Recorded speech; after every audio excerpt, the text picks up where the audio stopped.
یہ زبان ہے مسلمان جن حالات سے گزر رہا ہے اس میں یہ کامیاب نہیں ہو سکتا جب سے یہ دو کام نہ کرے. ایک تو یہ تقوی اختیار کرے، ایک تو یہ تقوی اختیار کرے. تقوی کا مطلب یہ ہے کہ زندگی کے تمام شعبوں میں اپنے آپ کو حرام سے بچا لے، اپنے آپ کو حرام سے بچا لے. دوسری بات یہ ہے کہ صبر کا مطلب سمجھے کہ صبر کسے کہتے ہیں. کہ صبر یہ ہے کہ جس حال میں بھی ہے اس حال میں اللہ کا حکم پورا کر دے، اللہ کا حکم پورا کر دے. جس حال میں بھی ہے اس حال میں اللہ کا حکم پورا کر دے. اور تقوی یہ ہے کہ جس حال میں بھی ہے اس حال میں گناہ سے بچتا رہے، اس حال میں گناہ سے بچتا رہے، حکم پورا کر دے. میں نے عرض کیا کہ صبر کا مطلب صرف برداشت کرنا نہیں ہے، بلکہ صبر کا مطلب یہ ہے کہ آدمی حالات میں حکم پر جمے، حالات میں حکم پر جمے. روزے کو صبر کہا ہے کہ تم پر حال آئے گا بھوک کا، پیاس کا، تم پر حال آئے گا شہوت کی کا، تقاضے کا. تم ان سارے ہر حال کو حکم کے لیے دبا لو، ہر تقاضے کو حکم کے لیے دبا لو. اسی لیے حدیث میں روزے کو صبر کہا ہے، حدیث میں روزے کو صبر کہا ہے، حدیث میں روزے کو صبر کہا ہے. صحابہ نے صبر کیا اذیتوں پر، لیکن دین کو نہیں چھوڑا، دین کو نہیں چھوڑا. صبر کیا اذیتوں پر لیکن دین کو نہیں چھوڑا. جو آدمی دین کو چھوڑ کر حالات پر صبر کرے، جو آدمی دین کو چھوڑ کر حالات پر صبر کرے، وہ اللہ کے یہاں ظالم ہے، مظلوم نہیں ہے. ہمارا جو صبر کرنا ہے وہ ظلم کے ساتھ ہے. ہم صبر کرتے ہیں ظلم کے ساتھ. حالانکہ صبر کرنے والا جب کامیاب ہوگا جب یہ صبر کرے مظلومیت کے ساتھ. اب سوال اس بات کا ہے کہ ساری دنیا میں مسلمانوں پر مظالم ہو رہے ہیں، مسلمانوں پر مظالم ہو رہے ہیں. لوگ کہتے ہیں کہ مسلمان جب مظلوم ہے تو پھر حالات کیوں نہیں بدلتے اور مدد کیوں نہیں ہوتی، مدد کیوں نہیں ہوتی. میں آپ سے عرض کرنا چاہتا ہوں کہ تقوی کے بغیر آدمی مظلوم نہیں ہو سکتا، تقوی کے بغیر مظلوم نہیں ہو سکتا، تقوی کے بغیر مظلوم نہیں ہو سکتا، تقوی کے بغیر مظلوم نہیں ہو سکتا. جو آدمی گناہوں کے ساتھ صبر کر رہا ہے وہ بھی ظالم ہے، جو گناہوں کے ساتھ صبر کر رہا ہے وہ بھی ظالم ہے. گناہ بھی کر رہا ہے، صبر بھی کر رہا ہے. جو حالات گناہوں کی وجہ سے آتے ہیں وہ صبر کرنے سے ٹھیک نہیں ہوتے. بہت آسان بات. جو حالات گناہوں کی وجہ سے آتے ہیں وہ صبر کرنے سے ٹھیک نہیں ہوتے. سب منتظر ہیں کہ صبر کرو، 1 سال کی اور بات ہے اور صبر کر لو، 2 سال کی اور بات ہے اور صبر کر لو، چند دن کی بات ہے صبر کر لو. پکی بات میں نے عرض کر دیا کہ جو آدمی گناہوں کے ساتھ چلیں گے، حکم توڑیں گے، ان کا صبر قیامت تک بھی ختم نہ ہوگا. اللہ نے کہا ان کے بارے میں اصبروا او لا تصبروا، صبر کرو یا نہ کرو، سواء علیکم، تمہارے لیے برابر ہے. معلوم ہوا کہ صبر کے ساتھ تقوی لازم ہے، صبر کے ساتھ تقوی لازم ہے. اگر آدمی صبر اور تقوی ان دونوں کو جمع کر لے تو اللہ تعالیٰ کا پہلا وعدہ ہے کہ ہم اس کے لیے نکلنے کا ایسا راستہ بنائیں گے کہ یہ راستہ اس کے کبھی خیال میں بھی نہیں آیا ہوگا. لیکن بہت سے موقع ایسے ہیں کمائی کے نقشوں میں، قوانین میں، مختلف دنیا کے شعبوں میں بہت سے موقع ایسے ہیں جہاں مسلمان یہ کہہ کر گناہ کر لیتا ہے کہ ہم اس گناہ سے بچ نہیں سکتے، ہم اس گناہ سے بچ نہیں سکتے۔ وہ اس گناہ سے بچنے کے لیے قدم نہیں اٹھاتا یہ سوچ کر کہ کوئی راستہ بچنے کا نہیں ہے، کوئی راستہ بچنے کا نہیں ہے۔ بہت سے گناہ مسلمان یہ سوچ کر کر لیتا ہے، کمائی کے نقشوں میں، خاص طور پر ملازمتوں میں، کمائی کے نقشوں میں، سرمایہ داریوں میں، کہ قانون یہ ہے آپ کو اسی طرح کمانا ہوگا۔ اللہ تعالی اسے آزما کر دیکھتے ہیں کہ یہ ان حالات میں میرے حکم کو پورا کرنے کے لیے کیا کوشش کرتا ہے، میرے حکم کو پورا کرنے کے لیے کیا کوشش کرتا ہے۔ اگر یہ کوشش کرتا ہے تو پھر میرے ذمہ ہے کہ میں اس گناہ سے بچنے کے لیے کوئی راستہ نکالوں۔ یہاں تک روایت میں آتا ہے اگر ساتوں آسمان و زمین آپس میں ملا دیے جائیں، ساتوں آسمان و زمین آپس میں ملا دیے جائیں، اس درمیان میں کوئی شخص گناہ کے اندر مبتلا کیا جائے اور وہ بچنا چاہے اس گناہ سے، تو اللہ تعالیٰ یہاں سے اس کے نکلنے کا راستہ بنائیں گے۔ تم ارادہ تو کرو گناہ سے بچنے کا، ہر راستہ ہم نکالیں گے۔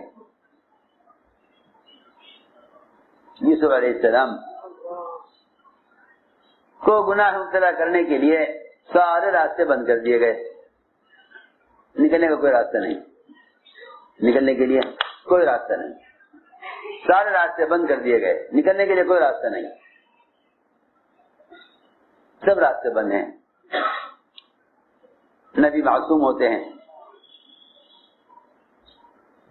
ہر طرف سے گناہ کے اندر مبتلا کرنے کے لیے سارے اسباب اختیار کیے گئے، لیکن یوسف علیہ السلام اس سے گناہ سے بچ کر بھاگے۔ انہیں اطمینان تھا گناہ مبتلا کرنے والوں کو کہ بچنے کا کوئی راستہ نہیں ہے۔ میرے دوستوں عزیزوں، کھلونی بات یہی ہے کہ باطل نے گناہ کے جتنے اسباب اور گناہوں کے جتنا ماحول قائم کیا ہے، اگر مسلمان اس سے بچنا چاہے تو اللہ تعالیٰ اس کے بچنے کے لیے راستہ ضرور نکالیں گے، اس کے بچنے کے لیے راستہ ضرور نکالیں گے، اللہ کا وعدہ ہے۔ 5 وعدے ہیں تقوی پر، 5 وعدے ہیں تقوی پر۔ پہلا وعدہ یہ ہے کہ ہم گناہ سے بچنے والے کو گناہ سے بچا کر نکالیں گے۔ چنانچہ یوسف علیہ السلام ایک دروازے پر پہنچتے نہیں تھے کہ وہ دروازہ پوری طرح ان کے لیے کھول دیا جاتا تھا، حالانکہ اس میں تالے لگائے گئے تھے کہ یہ گناہ سے بچ نہ سکے۔ جس دروازے پر جاتے تھے وہ دروازہ پہلے کھل جاتا تھا۔ ادھر تقوی اختیار کیا زلیخا کی حرکت پر، ادھر صبر اختیار کیا بھائیوں کی حرکت پر، بھائیوں کی زیادتی پر صبر کیا، بھائیوں کی زیادتی پر صبر کیا، کیونکہ انتقام نہ لینا یہ صبر کی مدت کو کم کر دیتا ہے۔ انتقام نہ لینا صبر کی مدت کو کم کر دیتا ہے۔ ارے سنو غور سے، انتقام نہ لینا صبر کی مدت کو کم کر دیتا ہے۔ جن کے دلوں میں انتقام کا جذبہ ہوتا ہے، جن کے دلوں میں انتقام کا جذبہ ہوتا ہے، جن کے دلوں میں انتقام کا جذبہ ہوتا ہے، ان کی کامیابی مؤخر ہوتی رہتی ہے۔ جن کے دلوں میں بدلہ لینا ہوتا ہے کہ ہم بدلہ لیں گے، ان کی اللہ کی طرف سے کامیابی میں دیر لگتی ہے۔ جن کے دلوں میں انتقام کا جذبہ ہوتا ہے، جن کے دل میں انتقام کا جذبہ ہوتا ہے، ان کے لیے کامیابی مؤخر کر دی جاتی ہے۔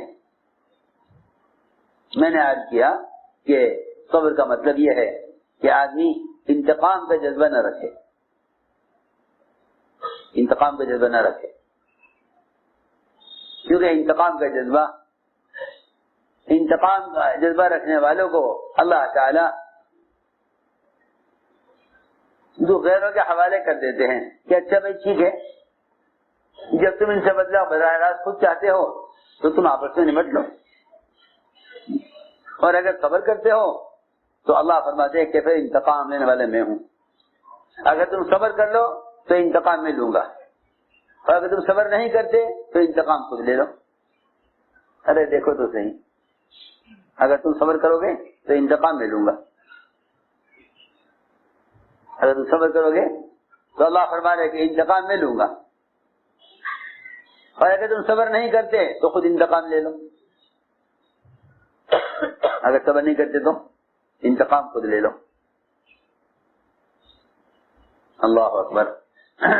یوں کہیں کہ تم زبان سے بھی کوئی جواب نہ دو، زبان سے بھی کوئی جواب نہ دو، صبر کر لو، زبان سے بھی جواب نہ دو، صبر کر لو۔ آپ جانتے ہیں اگر آپ اپنے کسی مقدمے کے لیے عدالت میں بولنے کے واسطے کوئی وکیل کر لیں جو جج کے سوالات کے جواب دے، کوئی وکیل کر لیتے نا لوگ، مقدمہ ہے وکیل کر لیا ہے، وکیل کی شرط یہ ہے کہ آپ عدالت میں بولیں گے نہیں، سوال کرے گا جج، آپ کی طرف سے جواب، آپ کی طرف سے جواب کون دے گا؟ وکیل دے گا، جی ہاں، آپ نہ بولیے گا، آپ کو نہیں معلوم جج کس طرح بات گھمائے گا اور کیسے سوال کرے گا، آپ بولیں گے تو آپ خود ہی پھنس جائیں گے، آپ نہ بولیے گا۔ اللہ اکبر۔ ایک آدمی کو پیسے دے کر مقدمے میں جواب دینے کے لیے وکیل بنایا جائے تو آپ عدالت میں بولنے کو اور جواب دینے کو بے وقوفی سمجھتے ہیں اور خاموش رہنے کو عقل بندی سمجھتے ہیں، اور کامیابی اسی میں آپ کو نظر آتی ہے کہ آپ خاموش رہیں۔ اللہ اکبر۔ جو آدمی اللہ کو وکیل بنا لے اور پھر یہ نہیں کہ ہم جواب دیں گے، کیا کہیں ہم جواب دیں گے،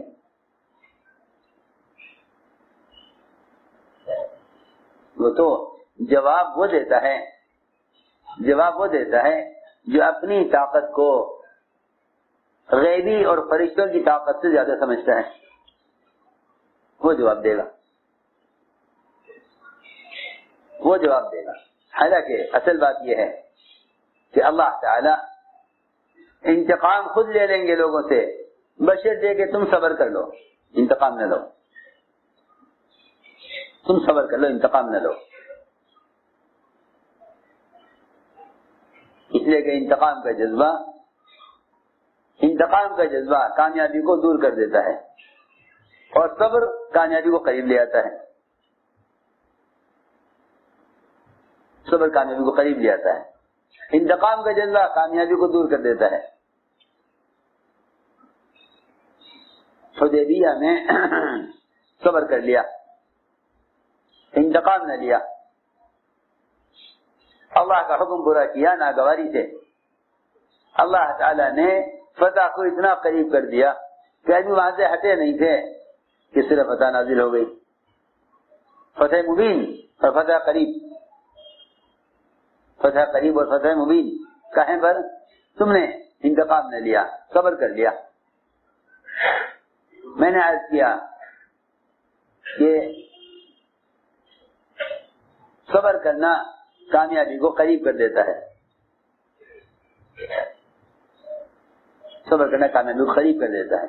جواب کون دیتا ہے؟ کہ جواب وہ دیتا ہے جس کو اپنی طاقت کا اندازہ نعوذ باللہ ملائکہ کی طاقت سے زیادہ ہو، کیونکہ جو آدمی خاموش رہتا ہے اس کی طرف سے ملائکہ جواب دیتے ہیں، اس کی طرف سے۔ جی ہاں، صحابہ کے صبر کی سب سے بڑی مثال، صحابہ کے صبر کرنے کی سب سے بڑی مثال وہ جواب نہ دینا ہے اور انتقام نہ لینا ہے۔ اس زمانے میں مسلمانوں میں غیروں سے انتقام کا جذبہ تو ہے، مسلمانوں میں غیروں سے انتقام کا جذبہ تو ہے، مگر ان کی ہدایت کا جذبہ نہیں ہے۔ اور صحابہ کرام میں اور انبیاء علیہ السلام میں غیروں سے انتقام کا جذبہ اتنا نہیں تھا جتنا ان کی ہدایت کا جذبہ تھا. جب ہدایت کا جذبہ تھا غیروں کی تو اللہ نے خود انتقام لے لیا. اللہ نے بہت اہم بات کر رہا, غیبی مدد اللہ تعالی کی طرف سے کہ تمہارے دل میں تو ہدایت کا جذبہ ہو اور انتقام ہم لے لیں گے.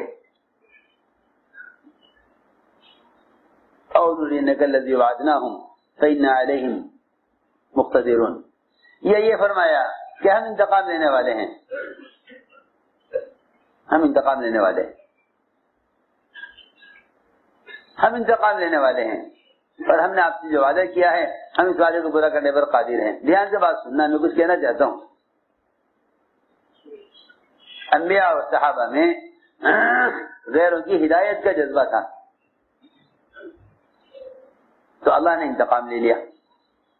ہمارے دلوں میں انتقام کا جذبہ ہے, ہدایت کا جذبہ نہیں ہے.